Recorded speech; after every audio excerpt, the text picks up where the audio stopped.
Hi everyone, my name's Luke and I'm going to talk to you all about Johnny Cash and his album At Folsom Prison. And in this album, Cash was able to portray prison conditions to the general public through a new genre of country music that had been recently developed.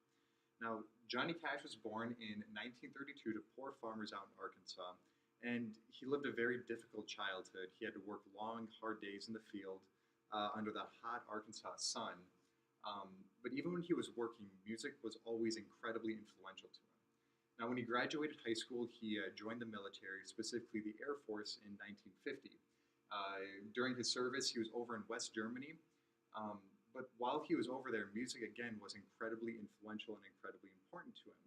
But on the flip side, his military service was also extremely influential to his music career. While he was overseas, he saw the film Inside the Walls of Folsom Prison that inspired him to write the song Folsom Prison Blues. Now, in that song, Cash famously talked about how he shot a man in Reno just to watch him die. And although Cash didn't actually do this, it demonstrated a change in country music that we were seeing. Now, country music before was called Western swing, and it had heavy influence with instruments like the fiddle and the guitar. But over time, it had merged, or country had merged with rock, and we got the development of what was called outlaw country in response to the Nashville sound. Outlaw country was rejecting the traditional form of country music. And Cash was one of the leading artists to popularize outlaw country. And this kind of music was incredibly influential to Cash as well, and it allowed him to express his outlaw persona that Cash is famously known for. Now, Cash always felt like an outsider.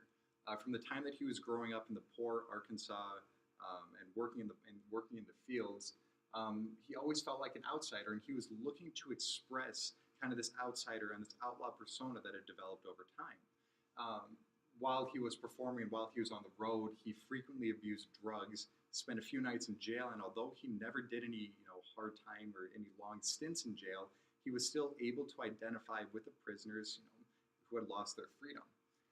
And the prisoners accepted Cash. They adored the person that Cash and the persona that he had. They saw him as arrogant, mean, rebellious. They saw that he could do things that they couldn't, such as flip off the guards, and they accepted Cash.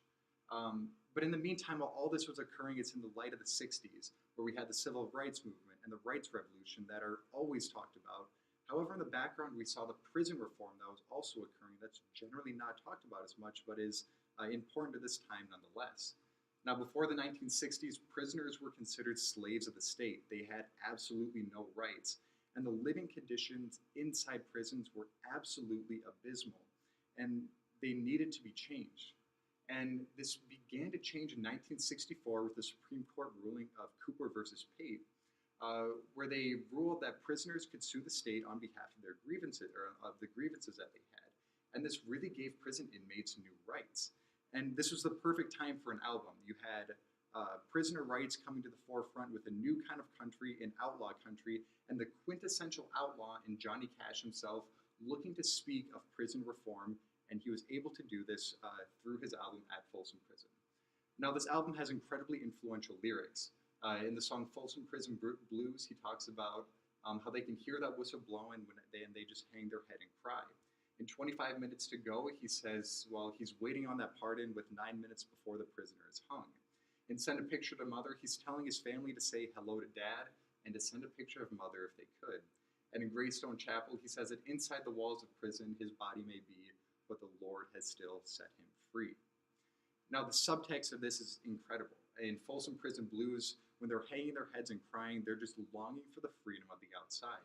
In 25 minutes to go, they're talking about the helplessness of the prisoners while one's waiting for a pardon moments before he's hung. In Send a Picture to Mother, Cash is talking about the loneliness and the isolation that prisoners feel while they're on the inside. And in Greystone Chapel, Cash ends the album by saying that all prisoners have the right to redemption, even if they're inside the walls of prison. And the impact this had on the audience was incredible.